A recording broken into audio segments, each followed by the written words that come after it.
Bom, vamos falar agora sobre os caboclos. Quando a Umbanda é instituída na Terra, em 1908, havia o trabalho de dois grupos de espíritos, os pretos velhos e os caboclos.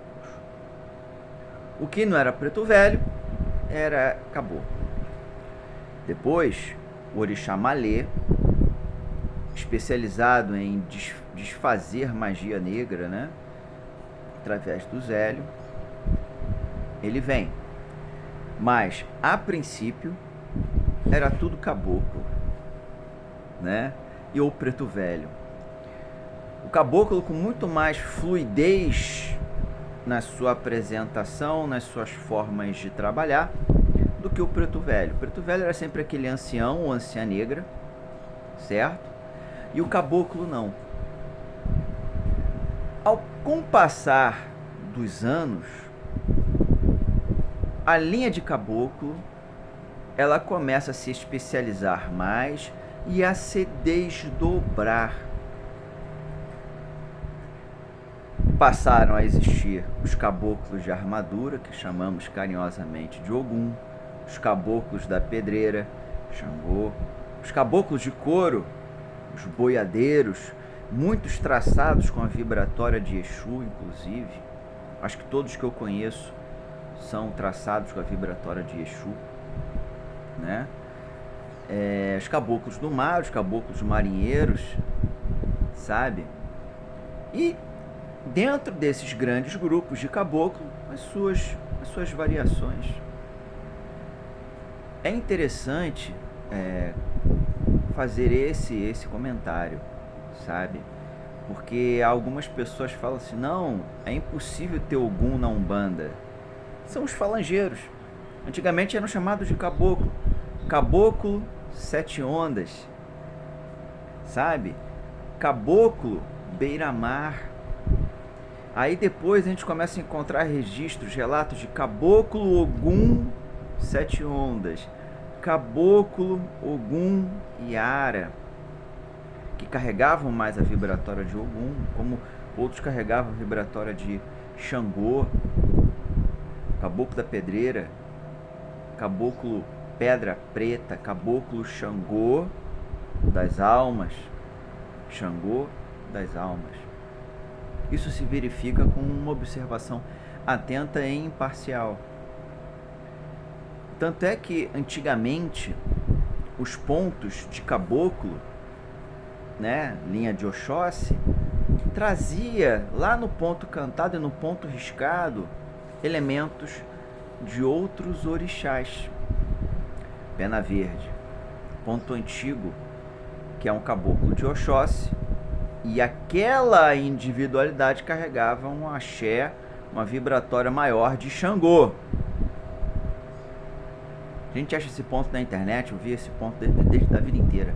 O caboclo Pena Verde vem aqui pra trabalhar, vem na linha de Oxóssi, na justiça de Xangô, é o rei do Panaiá. Vem na linha de Oxóssi, na justiça de Xangô, é o rei do Panaiá.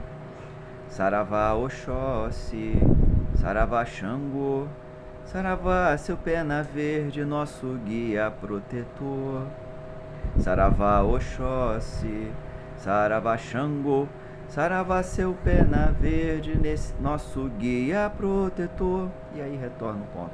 É um ponto simples, fácil de aprender, que apresenta o guia, o Pena Verde, da autoridade dele ser um emissário da vibratória de Oxóssi, mas que carrega também os fundamentos com o Xangô. Hoje em dia, é difícil a gente ver um ponto de um caboclo, através de um médium, que carrega essas duas vibratórias, né? É mais difícil, mas ainda é possível, tá?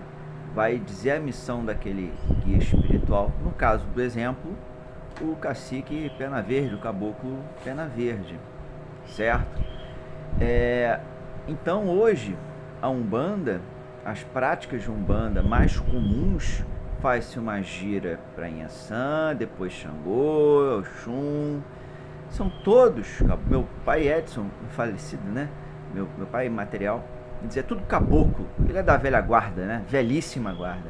É tudo caboclo que foi se especializando numa vibratória. Então, Inhaçã, Oxum, Xangô, Ogum, Oxóssi são entidades que vêm numa vibratória, mesmo patamar, para realizar atividades específicas. Alguns estudiosos de Umbanda, alguns sacerdotes de Umbanda, para valorizar mais essa informação, em vez de chamar tudo de caboclo, como os antigos, chamam de falangeiros de orixá. É de se respeitar, porque é um fato que se verifica, né? E deixa os índios, os caboclos de pena e de couro, caboclo boiadeiro, apenas com o título de caboclo e os outros de falangeiro de orixá. Mas a vibratória é a mesma, não é? E é interessante fazer uma analogia, fazer analogia não, uma observação à chefia de terreiro de Umbanda. Eram pretos velhos e caboclos, né? Dificilmente você vê um boiadeiro chefiando uma casa, que são as auxiliares, né? Marinheiro chefiando uma casa, dificilmente. Ou são os caboclos de Oxóssi, ou os pretos velhos, ou, curiosamente, os caboclos de Xangô, os caboclos de Ogum, certo? Casa de Umbanda, Ogum Megê, Ogum Naruê e Pai Serafim de Congo, certo? Então são aprendizados que a gente precisa considerar, respeitar o diferente, respeitar as tradições, mas isso aqui que eu estou passando é uma reflexão que se verifica historicamente e é o que se vê na maior parte das casas. Controle universal do ensino dos espíritos. Pesquisa simples, tá bom? Fica aí uma reflexão para o seu dia. Por favor, compartilhe se achar que vale a pena. Deixe o seu joinha. Nosso canal não é monetizado, mas parece que é importante para o YouTube. E as suas impressões, a sua experiência, a sua opinião a respeito do tema. Valeu? Grande abraço aí, até um próximo conteúdo.